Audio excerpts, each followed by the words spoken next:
To assess the interest rate hike's impact on the economy, we sat down with Congressman Ralph Norman.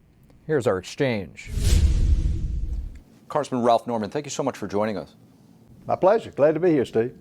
Congressman, I just want to touch upon President Biden's recent interview on 60 Minutes.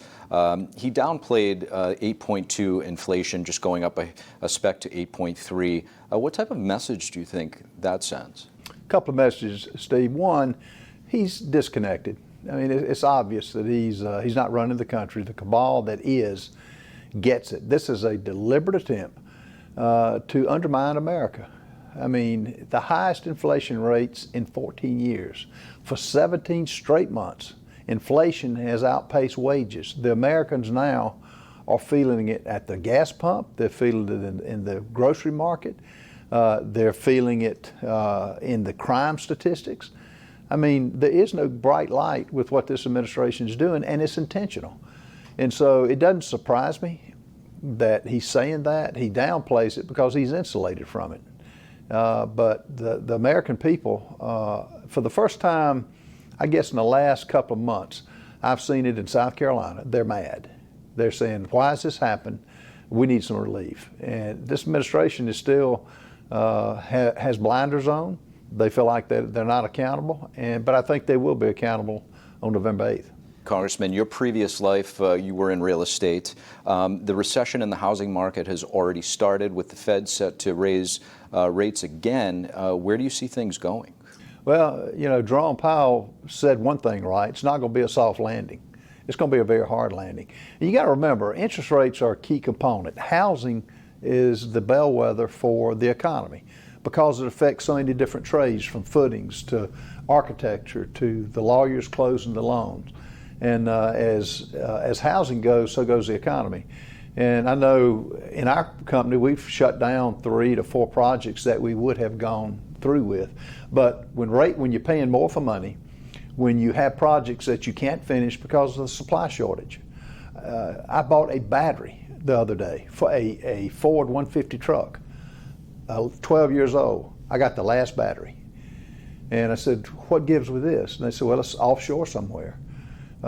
Quote, because of COVID. Well, COVID's long been over with, but the American people they're trying to sell a bill of goods that's not selling.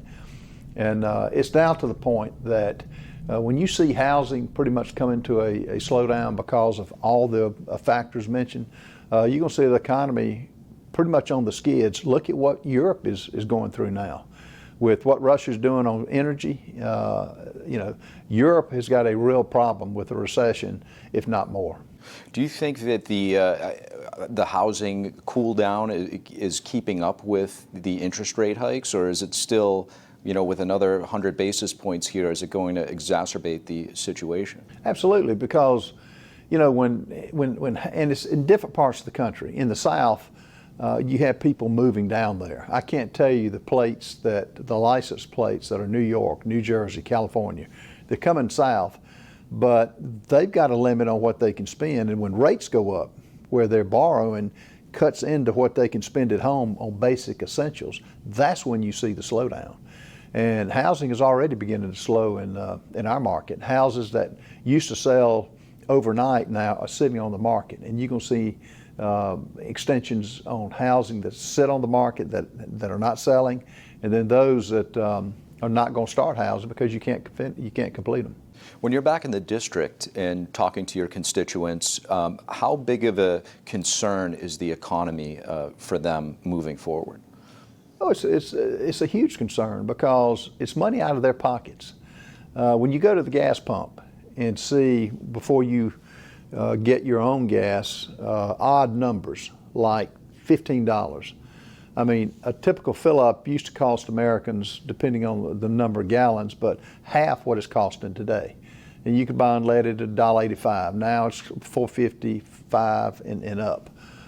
So they're feeling it on the basic essentials. They're seeing the empty shelves where they can't get the products that they normally get. They're seeing when they go get a cheeseburger or a hamburger at a local fast food that what they're paying. And so, you know, normally you have offsets on this. You'll have something to go up, other things will go down. But when you have severe shortages, when you have the cost of borrowing money, when you have the fact that Americans, their dollars just aren't going where they used to, as far as they used to, then it becomes critical. And the soft landing is not going to be there. We're into a recession, and from the acts of this administration, not their words, we're going to be in a recession for a good while. Congressman Ralph Norman, thank you. My pleasure. Thank you.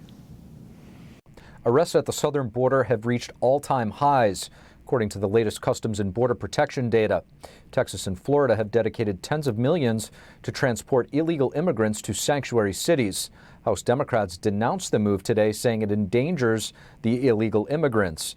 Others point out that the immigrants are also endangered when making the dangerous trek into the United States illegally. One reason being that they often fall prey to cartels.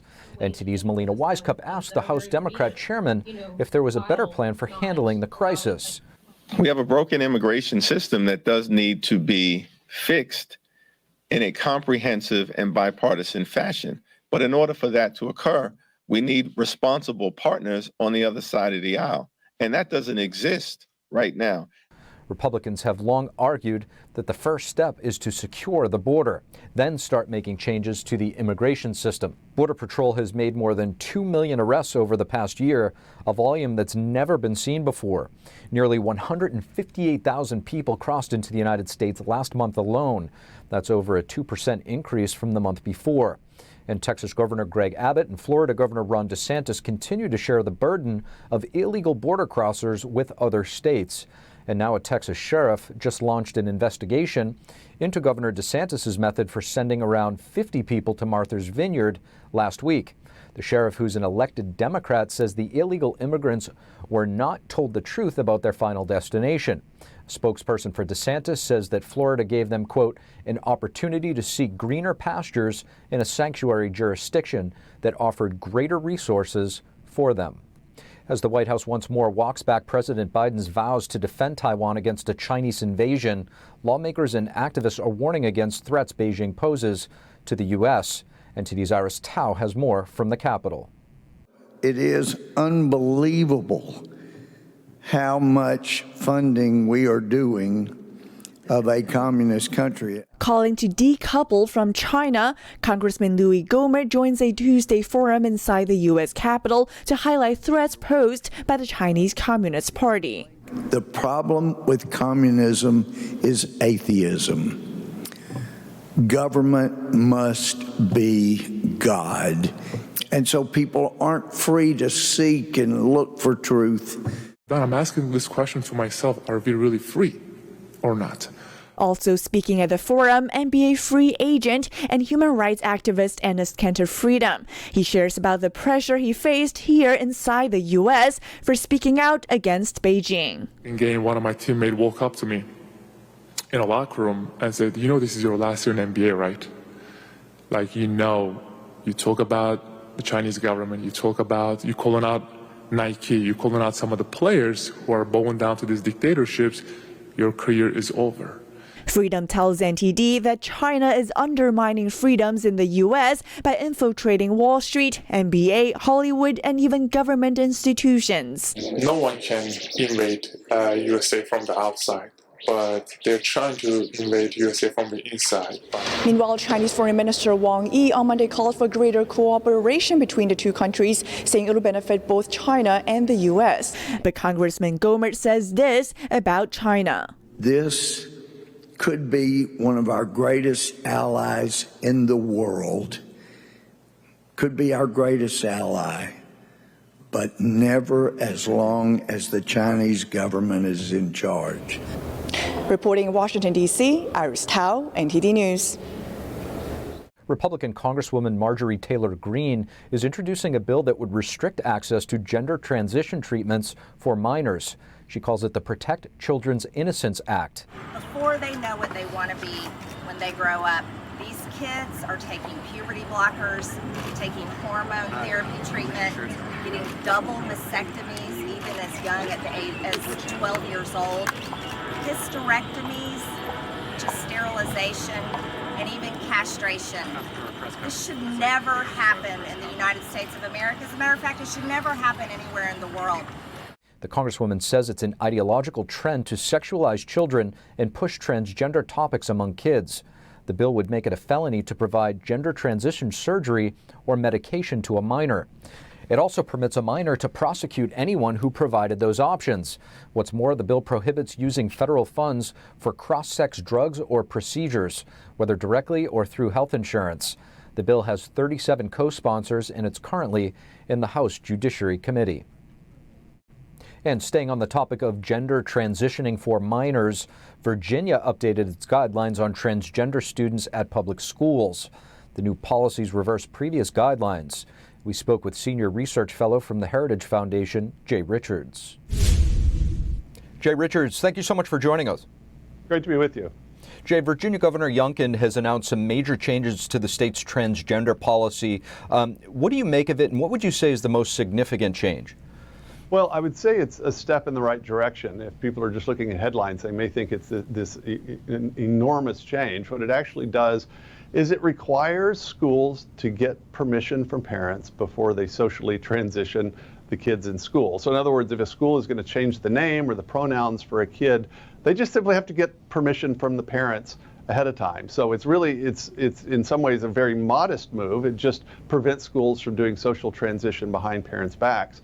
I think honestly, if you look at the language though, the thing that's the most significant is that they define sex. And so they say sex is biological sex. And that I think portends well for say girls' sports and girls' bathrooms and things like that, because of course we segregate based on sex, bathrooms and sports. But if that's not clear in the rules, then schools can sort of do whatever they want, as we've seen. That's not always a good thing. Jay, one argument that trans activists make is that if you don't support the transitioning of a minor, that they're more susceptible to, say, suicide. What do you say to that point? It's a popular talking point. Parents are often told this by school counselors and therapists, but if you actually look at the data, it's simply not true. I mean, we know that kids that have gender dysphoria, they do suffer much higher rates of suicide and suicidal ideation. That's a serious problem, but the idea that they need social transition in order to solve that problem simply isn't borne out by the facts or the data. That's the thing, unfortunately, that scares parents. And so, you know, this is the thing that schools claim that, well, if we don't do this, the parents won't let them do it, and then they'll be at higher rate of suicide. But it's just simply not true.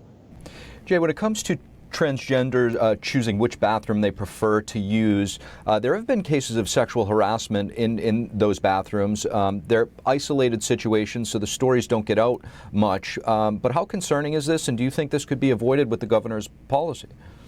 The governor's policy can help. It doesn't deal directly with that question, but anyone that remembers the Virginia election will recall that one of the sensational events, unfortunately, was that a girl had been sexually assaulted in a bathroom by a male who was dressed as a female, and the county school had actually kind of covered that up. And so it played a role in Governor Youngkin's election, probably helped to get him elected. And so I would expect him to pay attention. But this new ruling with the Department of Education it's a modest first step in the right direction. On a slightly different note, Heritage has just released an education report, Freedom Report card with some striking statistics.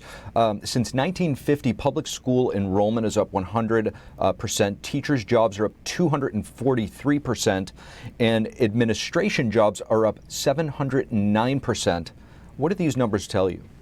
Well, it tells us that there's way, way, way too much money being hoovered up by the educational establishment, both certainly the teachers' unions, but also the kind of administrative side of education. I mean, the reality is no one thinks that in the 1950s we needed a much, much larger educational bureaucracy, and there's a lot of dollars being spent on things that don't directly help the outcomes of students. And so I think it's deeply concerning. It's one data point, but the good news is that there are states like Florida and Arizona who are moving in the right direction and empowering parents and students to exercise real educational choice and freedom, and we think that's a good thing.